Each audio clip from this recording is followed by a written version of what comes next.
ముంబై నటి జత్వానీ కేసులో ఏదైతే జరుగుతుందని మనం మొదటి నుంచి చెప్పామో ఈ రోజు అదే జరిగింది. రాష్ట్ర ప్రభుత్వం దీన్ని సీరియస్ గా తీసుకుందని చెప్పాం. చంద్రబాబు గారు కానివ్వండి, హోమ్ మినిస్టర్ గారు కానివ్వండి, ఎట్టి పరిస్థితుల్లో దీని మీద ఎలాంటి వారు ఉన్నా మేము కఠిన చర్యలు తీసుకుంటామని కేసు మొదట్లోనే చెప్పారు. అన్నట్టుగానే ఈ రోజు ఈ కేసులో కీలకంగా వ్యవహరించినటువంటి ముగ్గురు ఐపీఎస్ అధికారుల మీద అయితే సస్పెన్షన్ వేయడం జరిగింది. కొద్దిసేపటి క్రితమే ఆ ఫైల్ మీద ఆ ముఖ్యమంత్రి చంద్రబాబు గారు అయితే సంతకం చేయడం జరిగింది.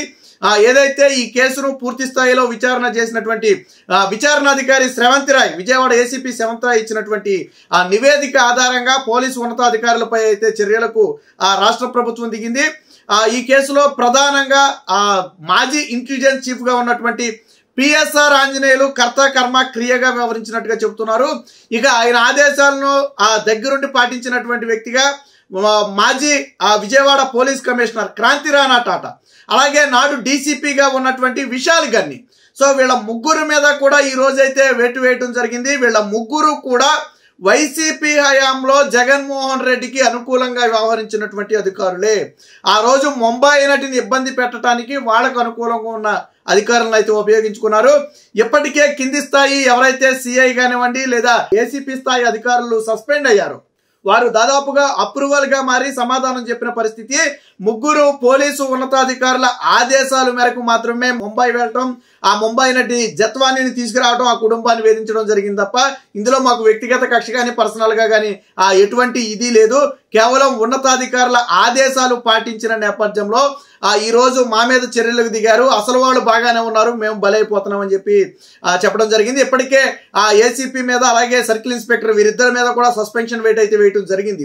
సో మొత్తంగా ముగ్గురు ఐపీఎస్ అధికారులతో పాటు ఒక ఏసీపీ, ఒక సిఐ, మొత్తంగా 5గురు పోలీసు అధికారుల మీద అయితే సస్పెన్షన్ వేయబడింది. మొదటగా వేటు వేసినటువంటి ఆ ఇద్దరు కూడా కనీసం ఒక మహిళా కానిస్టేబుల్ ను కూడా తీసుకువెళ్లకుండా ఇక్కడ వరకు తీసుకురావటం, అలాగే ఏదైతే వీటీపీఎస్ గెస్ట్ హౌస్ లో పెట్టి వేధించడం, అలాగే కమాండ్ కంట్రోల్ రూమ్ లో పాటు కొన్ని రోజులు కమాండ్ కంట్రోల్ రూమ్ లో ఉంచి వేధించడం, ఇవన్నీ కూడా చాలా సీరియస్ గా పరిగణించి ప్రాథమికంగా మొదటి దశలో అయితే వాళ్ళ మీద చర్యలకు దిగారు. ఇక వాళ్ళు అప్రూవల్ గా మరి చెప్పిన దాంతో ప్రకారం ఆ విచారణలో ఏదైతే జత్వానీ శ్రవంతి రాయ్, విచారణ అధికారి శ్రవంతి రాయ్ ఉందో ఆవిడికి ఇచ్చినటువంటి ఆ వాంగ్మూలాల్లో కూడా వీరి ముగ్గురు పేర్లు చాలా స్పష్టంగా ఉన్నట్టయితే తెలుస్తుంది. పూర్తి స్థాయి విచారణ తరువాత ఉన్నతాధికారుల మీద చర్యలు తీసుకోకపోతే ఈ కేసు ఒక కొలికైతే వచ్చే అవకాశం లేదని మొదటి నుంచి రాష్ట్ర ప్రభుత్వం భావిస్తుంది.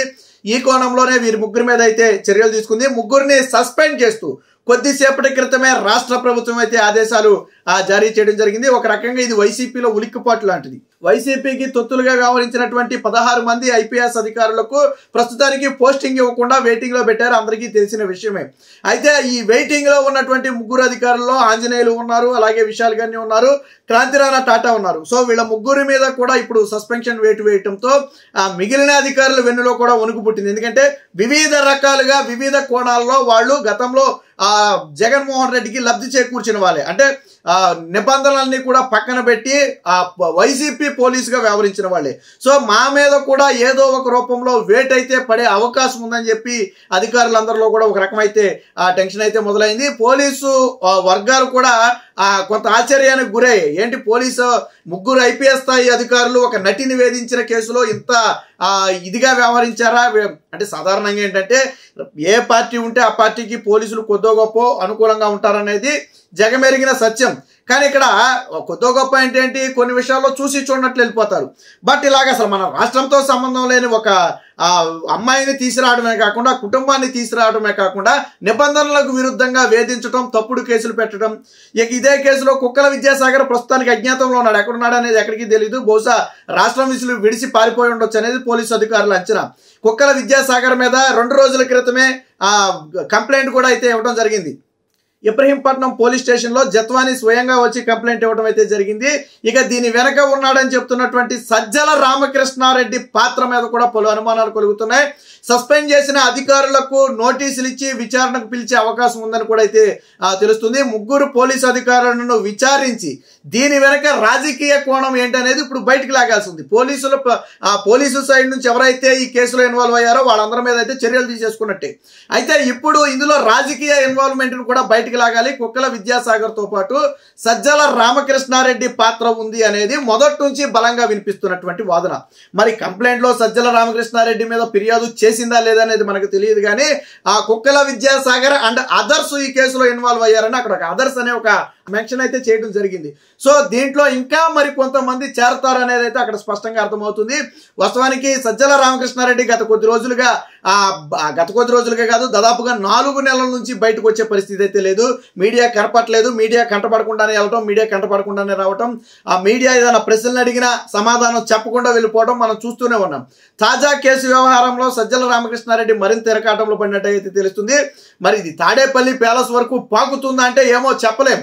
ఒకవేళ ఐపీఎస్ స్థాయి అధికారులు కూడా సజ్జల రామకృష్ణారెడ్డి కంటే పెద్ద వ్యక్తి ఆదేశాలు ఏదైనా మా దగ్గర ఉన్నాయి అని చెప్తే ఖచ్చితంగా అది జగన్మోహన్ రెడ్డికి తాడేపల్లి ప్యాలెస్ వరకు కూడా పాకొచ్చు. అసలు ఎందుకు ముంబై నటిని వేధించాలనుకున్నారనేది కూడా ఇక్కడ ప్రధానం. ఇక నిన్న ఎప్పుడైతే ఇబ్రహీంపట్నం పోలీస్ స్టేషన్లో కంప్లైంట్ చేసిందో ఆ సమయంలోనే ఏదైతే తిన మీద కుక్కల విద్యాసాగర్ తప్పుడు స్టేట్మెంట్ ఇవ్వడంతో పాటు వీళ్ళు చూపినటువంటి, అంటే ఆ కుక్కల విద్యాసాగర్ ఆస్తికి కాజేసే ప్రయత్నం చేసింది జత్వాని అని ఏదైతే వీళ్ళు కొన్ని చూపించారో అవన్నీ కూడా ఫేక్ డాక్యుమెంట్స్ అని నిరూపించే ఆధారాలను కూడా అయితే తాను తీసుకొచ్చినట్టుగా తెలుస్తుంది. దీంతో కుక్కల విద్యాసాగర్ ప్రస్తుతానికి ఈ కేసు వెలుగులోకి వచ్చిన దగ్గర నుంచి కూడా కనుమరుగైపోయిన పరిస్థితి. సో ఇలాంటి నేపథ్యంలో తదుపరి ఎవరి మీద చర్యలు తీసుకుంటారనేది తీవ్ర ఉత్కంఠంగా అయితే మారింది. మొత్తానికి రాష్ట్ర ప్రభుత్వం ఇచ్చిన మాట నిలబెట్టుకుంది. ఒక మహిళకు న్యాయం చేస్తామని ఆల్రెడీ జత్వాని కూడా అదే చెప్పింది. ముఖ్యమంత్రి గారు, హోంమంత్రి గారు తనకు న్యాయం చేయాలి. రాష్ట్రంలో నన్ను చాలా చిత్రహింసలకు గురి చేశారు, శారీరకంగా మానసికంగా నన్ను వేధించారు. కుక్కల విద్యాసాగర్ తన ఏదైతే న్యూడ్ ఫోటోలు ఉంటాయో వాటిని పంపి నన్ను చాలా ఇబ్బందులు పెట్టారు, నా అకౌంట్ని సీజ్ చేశారు, మా కుటుంబం మొత్తాన్ని వేధించారు. కనీసం మేము ఏదన్నా తినటానికి కూడా మేము ఒకరి మీద ఆధారపడాల్సిన పరిస్థితి మాకు కల్పించారని చెప్పి గతంలో చెప్పడం జరిగింది. ఇదే విషయాన్ని కూడా నిన్న కంప్లైంట్ రూపంలో పెట్టడం జరిగింది.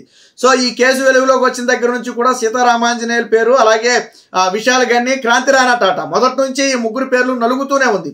బట్ అది కాదు అని చెప్పి వాళ్ళు వ్యక్తిగతంగా కొంతమంది దగ్గర కొట్టేసే ప్రయత్నం చేసినప్పటికీ కూడా నిన్న జత్వాని ఇచ్చిన ఆధారాలతో దొరికిపోయారు.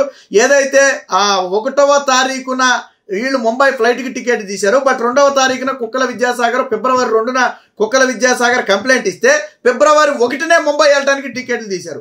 సో అక్కడ అత్యుత్సాహం ప్రదర్శించి అక్కడ కొద్దిగా అడ్డంగా దొరికిపోయారు. దాన్ని సమర్థించుకునే అవకాశం కూడా లేకుండా పోయింది. 2వ తారీఖు ఉదయం కంప్లైంట్ ఇస్తే 2వ తారీఖు మధ్యాహ్నమో సాయంత్రమో మీరు వెళ్ళాలా, ఏది ఎంత స్పీడ్గా విచారణ చేసినా. బట్ 1వ తారీఖే మీరు టికెట్లు ఎలా తీశారు అంటే ఇది ప్రీ ప్లానుడ్గా ఆ మహిళను వేధించడం కోసం తీసుకున్నటువంటి చర్యలు. ఇది చాలా క్లియర్ కట్గా అర్థమవుతుంది. రేపు కోర్టులో కూడా ఇది చాలా బలమైన సాక్ష్యంగా మారబోతుంది.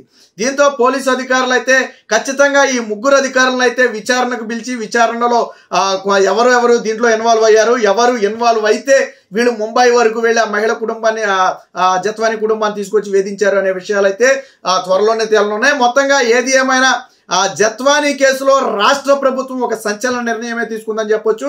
ఒకేసారి ముగ్గురు ఐపీఎస్ అధికారుల మీద వేటు వేయటం అనేది ఇప్పుడు పోలీసు వర్గాల్లో కూడా చర్చనీయాంశంగా మారింది.